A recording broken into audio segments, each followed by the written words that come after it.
The gauntlet tests maybe toughness and attention to detail.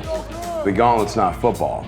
Now, there's some correlations there that maybe make a good player, but there's some guys that don't thrive in the gauntlet workout that look better in football practice, if you will. And sometimes guys are more natural, obviously, around the game. It's what they've grown up doing, it's what they've played, it's what they're trained in. They're not trained in doing the gauntlet. The gauntlet's meant to be sort of a curveball and put you in an uncomfortable situation or scenario.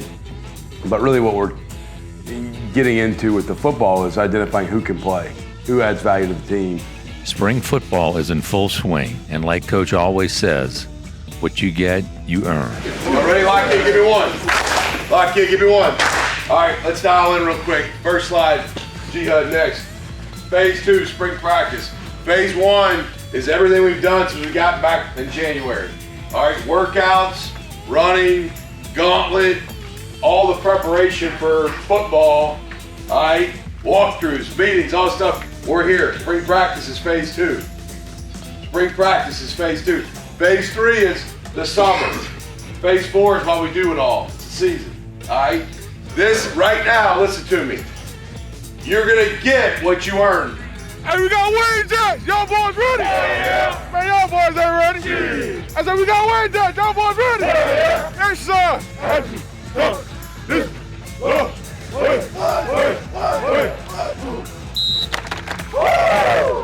Hey, practice smart, practice fast, practice hard, be dialed in, detailed oriented. Who's gonna make a mistake today? Everybody, do it fast. We got it? Sure. Do it fast. Correct it. Don't make the same mistake twice. Watch the other guys get coached. From here, punt team net drill right here. Punt team net drill right here on Coach Galante. Family on one. Move, let's go running. Culture is everything in any type of football program.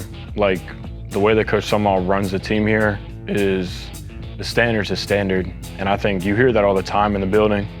And you'll hear that in many different programs, but here specifically, like the standard is absolutely the standard, and you will be called out if you're not obtaining to that. I think where we see a lot of progress in our team, especially in the early stages of spring ball, is this difference in, do our guys have the motor to want to compete with each other and against the standard? Because the standard isn't the ceiling, the standard is the ground floor. The standard's the bare minimum.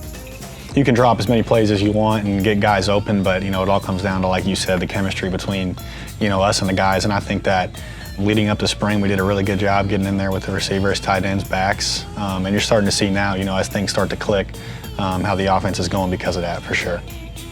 The teams that love each other in this day and age with transfer portal, if you weren't on this team in December, raise your hand. That's like somewhere between a third and a half of the room. All right? That's everywhere in America now. It's college football. The teams that love each other, that connect each other, that engage well with each other, those are the teams that win. The teams that don't, those are the teams that get their ass beat. I mean, we had, 40-something new guys come in the winter. And that's everywhere you go. So, Coach says it all the time, the teams that gel, teams that love each other are going to be the ones that are most successful. And I think at the end of the day, that's what we did in the off-season. And through those first 5 practices, there was, a couple ups and downs and things we need to be more consistent in, obviously. But, as we keep growing and keep getting reps with the guys and continue to gel, you can see we're coming along for sure. It's time to see what we've got. This is Scrimmage 1.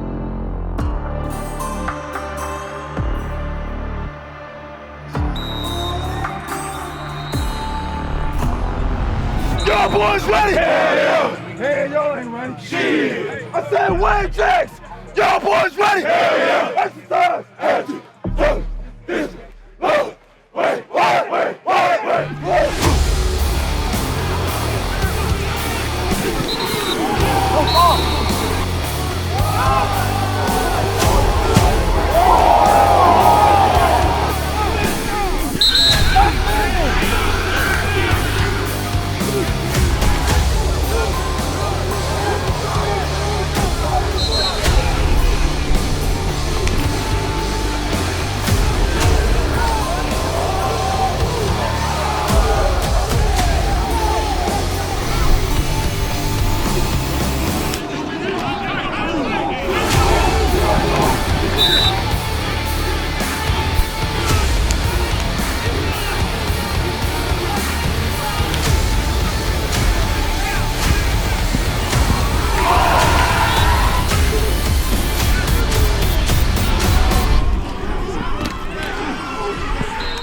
Yeah, scrimmage one, you want to see guys come out and be physical. You want to see guys attack.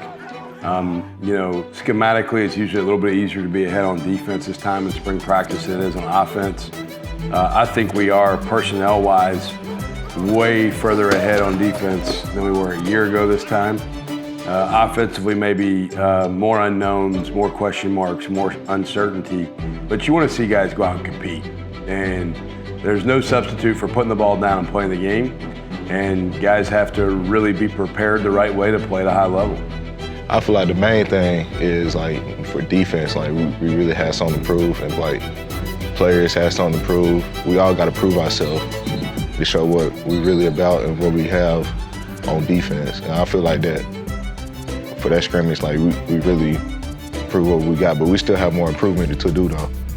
We came out there, with a lot of juice. We came out there starting fast and stuff like that, and that's just a defense that, that I feel like I can fit into personally because, I'm just one of those persons who, out on the field, I just, have a lot of energy, just ready to play, ready to make plays and stuff like that. And the first scrimmage, as I seen, the defense came, ready to tackle, ready to, communicate. Just every little piece that we need, it came together, and we just worked as a team just to, just to bring that juice. When offense didn't have that juice, we just helped the offense get that juice by just doing what we kept doing.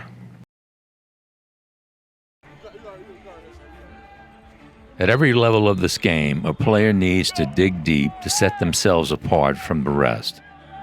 And effort is the best way to accomplish that goal.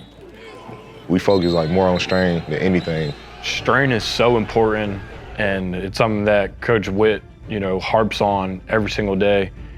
And straining is a true testimony to your toughness. We talk a lot about grit, and that's one of the key elements of it. If you're straining through every play, then you're going to be able to make more plays as the game goes on.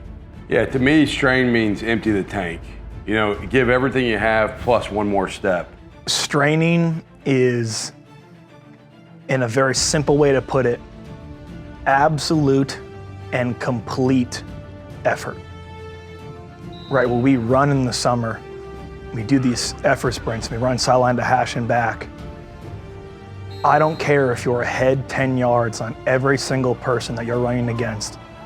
If you pull up 2 yards before the line, even though you're winning by 10 yards, that's not straining.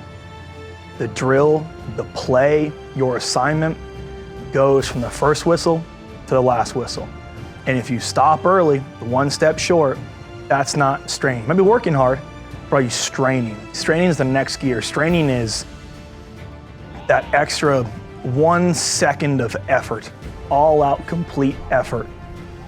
That can be the difference between winning and losing a lot of games. And especially the standard here is a championship, and that's the expectation. That's everything. Yeah, I think your motor and your desire to play with such an intense effort all the time sets guys apart. Guys that do that at an elite level, that's a talent. Just like toughness is a talent, height, weight, and speed are talents, maybe, or strengths. Man, if you know how to empty the tank, you know how to go all in, you know how to strain, play in, play out, that's such a valuable component to making a great player. Another synonym I use for effort is care. Right, if you care, you give effort. Now, what do you give an effort for? Why does effort matter? Well, if I'm on the field and I know the guy next to me cares about me, I want to strain and give maximum effort for the guy next to me. Brings fire to the person that's really paying attention and really locked into the game. If you could kind of feel their energy. They're saying, he's on that right now. Oh, it's time. Let me get in the game so I can show y'all what I could do too. That domino effect that just happening. When one person show it, the next person gonna do it. Then 2 people gonna do it. And then once you know it, everybody on that same time. And now you got a full team that's on the same type of timing. And just showing that we all just playing for each other. It just could open up different opportunities for us on the field. Once you see guys strain on on every single play, that puts a little fire in you because, like you said, as a quarterback in spring practice, they're not allowed to touch me and I don't get tackled or anything like that. But what I'm seeing is Shadre Hurst bury a linebacker 15 yards down the field on the left hash and the ball's getting ran to the right, I mean, that just gets me going. Like, and I feel like that shock goes throughout the whole offense. Man, you don't ever quit on a play. The play's never over. You play to the echo of the whistle. That particular play, TJ was kind of playing down in the flat. Ball got thrown over his head. He turned and ran. I believe he was about 10 yards behind the ball carrier, and he really kicked into a different gear to pursue the ball carrier. And down inside the 5 was able to not only get to him but knock the ball out. How I just like wire myself is finish on the ball, finish every play, just keep hustling and stuff like that. So boom, I seen the opportunity where nobody touched him off and it was just him in the end zone. And I just seen the ball, you know what I'm saying? And I just did what I did, punched it out.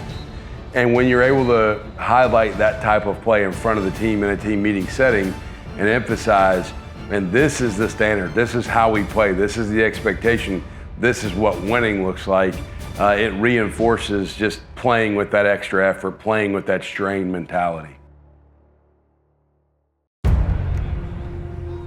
Becoming situational masters is a massive part of our winning formula.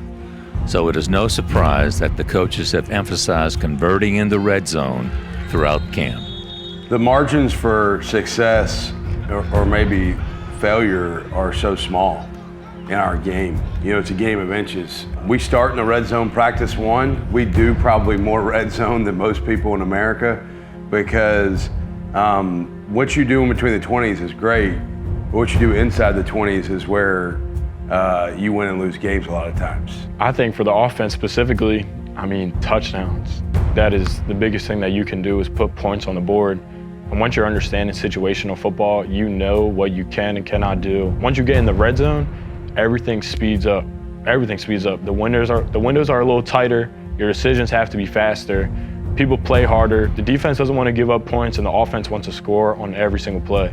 And once you get in the red zone, you have to understand, you know, again, when the clock won't be able to stop, where you are on the field, where your kicker can kick it from, what hash you're on, all those different things. The way that Coach Sumrall runs the team and the way Coach Craddock calls the offense, we don't necessarily have to worry too much about it, but we're definitely not oblivious to the fact. We know when there's 4 downs and we need 6, we're not kicking a field goal. You know, if the 4th quarter and we need to get in the end zone, then we're going to do whatever it takes to do that. You can drive down the field all you want and get to the red zone, but if you don't finish drives, if you're not putting 6 points on the board for your team, it's going to be tough to win, you know, so the goal every time we get down there is to put 6 on the board. I mean, if we have to settle for a field goal, it is what it is, but we're doing everything in our power to, when we get inside the red zone, we're trying to punch that thing in every time, you know, and that's the standard that we've set. I think the emphasis here on the red zone is huge. I think that's, you know, like you said, that's the difference between winning and losing games. If you can't put 6 points on the board when you get an opportunity in the red zone, it's going to be tough to win. With a bit of practice, the red zone period can turn into absolute cinema.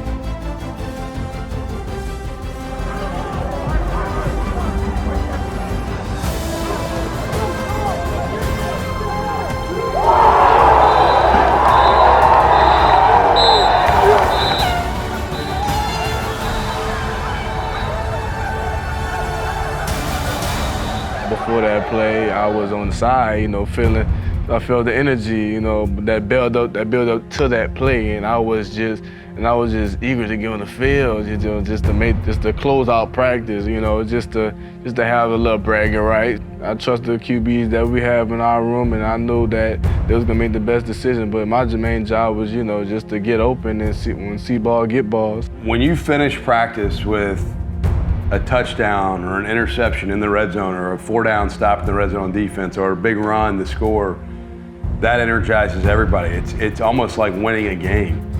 Just like we talk about when we beat the gauntlet, that feeling of like winning a game, you're creating that environment of like, this is where you win a game. This is how you win a game. This is how you close out a game. And it's something that I think is so vital to help elevate the intensity of your practice, but also your guys' recognition being heightened on that meaning something different. Tulane, bringing the pain. Tulane, bringing the pain. Tulane, running the game, running the game, running the game. We run the game by all means possible. 22 10, this our year, we don't stop. I go by the name of Mr. Big Chris. I'm the main reason why your head coach pissed. Scratching teams off the list each and every week. Green Wave front page, just watch and see. Saturday Superdome, where you wanna be. All this bench paid trip, Tennessee.